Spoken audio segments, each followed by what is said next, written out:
Back सुबह सवेरे पाकिस्तान में, और ब्रेक में अभी हम डिस्कस कर रहे थे जोक ही लग रहा है जो अब हम आपको बताने वाले हैं। जोक है और कमाल है। आज आप सब अखबारात जो भी आपको मुयस्सर आते हैं वो आप लाजमी उठाएं और उनको देखें। जब आप अखबारात पढ़ेंगे तो आपको किसी एक जगह पर गवर्नमेंट ऑफ सिंध का ये ऐड नज़र आएगा कि घरों से बाहर ना निकलें, क्राउडेड प्लेसेस से दूर रहें, गैर ज़रूरी तौर पर घरों से आपने बाहर नहीं निकलना, और जो शख्स मास्क पहने बगैर बाहर निकलेगा उसको या तो जुर्माना किया जा सकता है या गिरफ्तार किया जा सकता है। और दूसरी बात आपको फरा बताएंगी जोक क्यों है ये। जो वर्डिंग है ना वो है avoid living unnecessarily homes as much as possible, do not go out of the homes for any reason other than permitted occupations and market and medical treatment.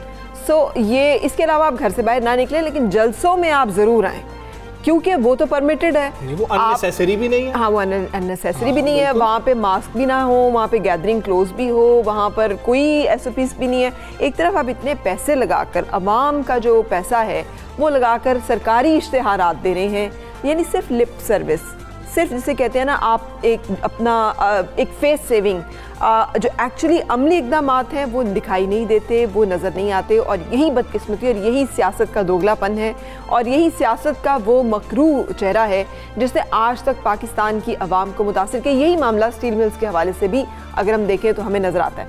यानी मुराद सईद ने एक जो है वो किया था, ट्वीट किया और उन्होंने जो फैक्ट्स एंड फिगर्स दिए, उन्होंने कहा कि जी ये आज बहुत ज़्यादा बात कर रहे हैं Pakistan Peoples Party Pakistan Steel Mills की। हालांकि पाकिस्तान स्टील मिल्स है इनके दौर में बहुत ज़्यादा खसारे में गई थी और मुस्लिम लीग नून के दौर में उसका खसारा जो है बेहतर हुआ था। सो आर्च राइवल जो हैं उन्होंने भी माना कि चले मुस्लिम लीग नून के दौर में बेहतरी आई थी, लेकिन पीपल्स पार्टी का तनकीद करना नहीं बनता, इसलिए कि उनके दौर में तो स्टील मिल्स के हालात बदतरीन हो गए थे। और ये उन्होंने बात की मुलाजमीन निकालने के मामले पर, जहाँ पर पाकिस्तान पीपल्स पार्टी के चेयरमैन बिलावल भुट्टो और वफाकी वज़ीर सनअत और पैदावार हमाद अजहर के दरमियान लफ्जी जंग जो है वो जारी और सारी है। और बिल्कुल बिलावल भुट्टो जरदारी ने हुकूमती इक़दाम पर तनकीद किया है, कहा है कि तहरीक इंसाफ की हुकूमत ने हज़ारों मुलाजमीन को फारिग कर दिया और पीपल्स पार्टी उनको बहाल करवाएगी। उन्होंने ये भी कहा कि इस तारीखी सनती असासे की अराजी के मालिक सिंध के लोग और PTI को इनके मौशी कत्ल से जान किसी सूरत नहीं छुड़ाने देंगे, ये कहना था बिलावल भुट्टो का, जिसका जवाब वफाकी वज़ीर हमाद अजहर ने दिया। उन्होंने कहा जानते हैं पाकिस्तान स्टील मिल्स के मामले पर बहुत सियासत होगी, मगर इस मसले पर वो लोग सियासत कर रहे हैं जिन्होंने इदारे को डुबोया। और वफाकी वज़ीर ने बताया कि पाकिस्तान स्टील मिल्स गुज़श्ता 5 साल से मुकम्मल तौर पर बंद है, ये हम सब जानते हैं। बरतरफ किए गए मुलाजमीन को औसतन 23 लाख रुपए बकाया जात की मद में भी अदा किए जा रहे हैं। बिल्कुल सही। ये तो मतलब हम जानते ही हैं कि स्टील मिल्स के मुलाजमीन के तनख्वाहों की अदायगी के लिए माहाना 75 करोड़ दरकार होते हैं। मुलाजमीन को ना निकालें तो कई 100 अरब रुपए मिल पर लग जाएंगे। स्टील मिल में निजी सरमायाकारों को शामिल किया जाएगा। पाकिस्तान स्टील मिल से 4544 मुलाजमीन को बरतरफ किया गया है, जिनमें टीचर्स, ड्राइवर्स, फायरमैन, ऑपरेटर्स, सेहत और सिक्योरिटी स्टाफ शामिल था। और हमजा जो बदतरीन बात होती है ना, इस तरह के सरकारी महकमे होते हैं तो इतनी सियासी भर्तियाँ होती हैं इनमें, कुछ महकमों का मुझे भी पता है, वहाँ पे ड्राइवर्स की तनख्वाह जो कि ड्राइवर भर्ती में है वो बहुत सारे जिसे कहते हैं गजेटेड ऑफिसर्स से भी ज़्यादा है, सिर्फ इसलिए कि उनको सियासी तौर पे भर्ती किया गया, उनको मुसलसल प्रमोशंस दी गई और ऐसे गैर ज़रूरी लोगों को इंडक्ट करके इदारे पे बोझ बना दिया जाता है और उसके बाद फिर वो डिफ़ॉल्ट कर जाता है और ये नतीजा निकलता है। इसी पर बात कर लेते हैं। Pakistan Steel Mill stake holder group के कन्वीनर ममरेज़ खान साहब हमारे साथ मौजूद हैं। खान साहब अस्सलाम वालेकुम। क्या ये जो इकदाम हुकूमत उठा रही है, पहले हमें ये बता दें, जो स्टेक होल्डर्स हैं उनको एतमाद में लिया गया था, उनसे बातचीत की थी, तजावीज़ ली गई थी? पाकिस्तान स्टील मिल के स्टेक होल्डर्स को बिल्कुल एतमाद में नहीं लिया गया, बल्कि उनको सुना ही नहीं गया, उनको सुना ही नहीं गया। और हुकूमत का ये बड़ा जालमाना फ़ैसला है और ये वतन दुश्मन फ़ैसला है। पाकिस्तान स्टील मिल के स्टेक होल्डर्स को, मुलाजमीन को अगर एतमाद में लेके ये बात करते तो ये मिल बहाल हो जाती। बिल्कुल सही। अच्छा, एतराज़ात जो हैं उनके बारे में फरमा दीजिएगा, क्योंकि ये तो बहुत अरसे से बहुत अरसे से ये बात तो चल रही थी, ज़ेर बहस थी कि खसारा है और उस खसारे का कोई ना कोई हल जो है वो निकाला जाएगा।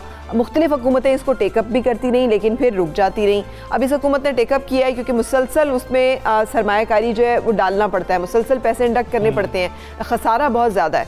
तो आपके ख्याल में जब हुकूमत जो है वो मुलाजमीन को भारी तादाद में बकाया जात दे रहे हैं तो फिर मुलाजमीन निकाले जाने पर क्या एतराज़ है? बात यह है, ये हुकूमत एक माफिया के हाथ में खेल रही है और वो माफिया आटे से, चीनी से सबसे बड़ा माफिया है और उस माफिया ने 12 अरब डॉलर का मेरे मुल्क की इकानमी को नुकसान पहुंचाया है। मैं अपील करता हूं वज़ीर आज़म पाकिस्तान से, पाकिस्तान स्टील मिल का एहतसाब करें और लोगों से रिकवरी करें। वो माफिया जो पिछली हुकूमतों के साथ था वो अब इस हुकूमत के साथ भी है। पाकिस्तान स्टील मिल के मुलाजमीन खसारे का सौदा नहीं है। अगर स्टील मिल का इनके पास पैसे नहीं है, पैसे भी हम देते हैं, मिल भी चला के देते हैं, मगर ये ब्यूरोक्रेसी और ये जो इंडस्ट्री वाला है ये इंपोर्ट के चक्कर में इस मुल्क को नुकसान पहुंचा रहे हैं।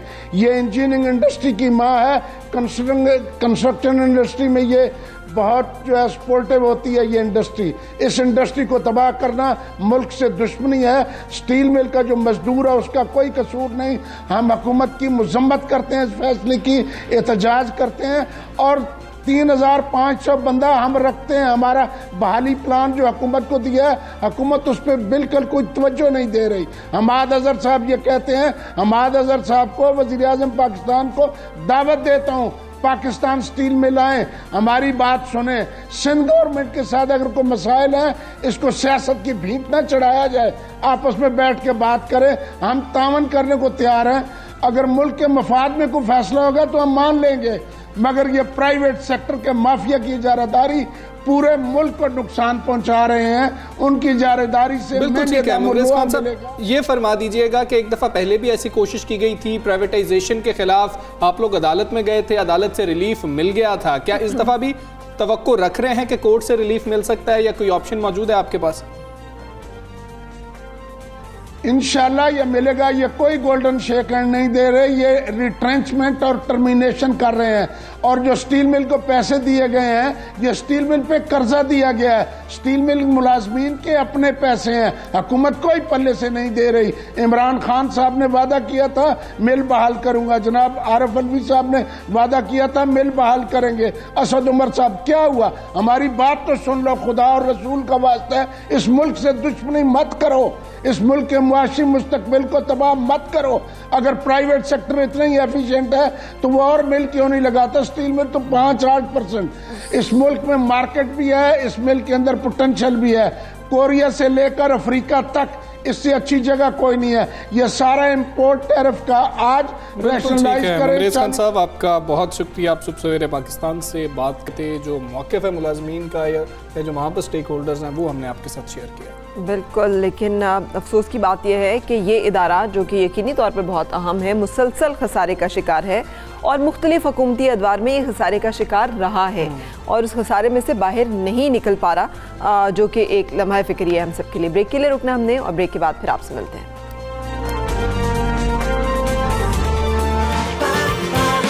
सुबह सवेरे पाकिस्तान।